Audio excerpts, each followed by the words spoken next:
نحمدہ و نصلی علی رسول الکریم، بسم اللہ الرحمن الرحیم۔ حضرت عثمان رضی اللہ تعالیٰ عنہ سے حضور اقدس صلی اللہ علیہ وسلم کا یہ ارشاد منقول ہے کہ تم میں سب سے بہتر وہ شخص ہے جو قرآن شریف کو سیکھے اور سکھائے۔ ابو سعید رضی اللہ تعالیٰ عنہ سے حضور اکرم صلی اللہ علیہ وسلم کا ارشاد منقول ہے کہ حق تعالی سبحانہ و تقدس کا یہ فرمان ہے کہ جس شخص کو قرآن شریف کی مشغولی کی وجہ سے ذکر کرنے اور دعائیں مانگنے کی فرصت نہیں ملتی،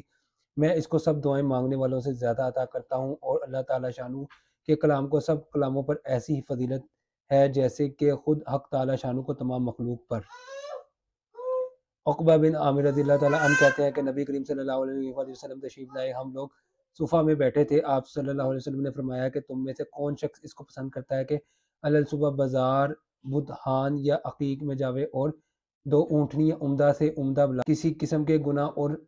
قطع رحمی کے پکڑ لائے۔ صحابہ کرام رضی اللہ تعالیٰ عنہ نے عرض کیا کہ اس کو تو ہم میں سے ہر شخص پسند کرے گا۔ حضور صلی اللہ علیہ وسلم نے فرمایا کہ میں مسجد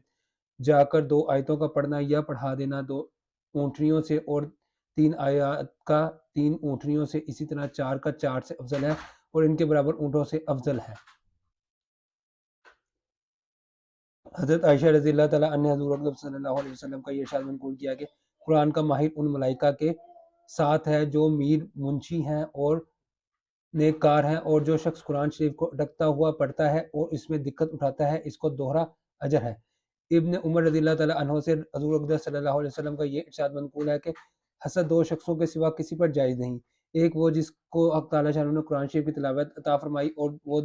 دن رات اس میں مشغول رہتا ہے، دوسرے وہ جس کو حق تعالیٰ سبحانہ و تعالیٰ نے مال کی کثرت عطا فرمائی اور وہ دن رات اس کو خرچ کرتا ہے۔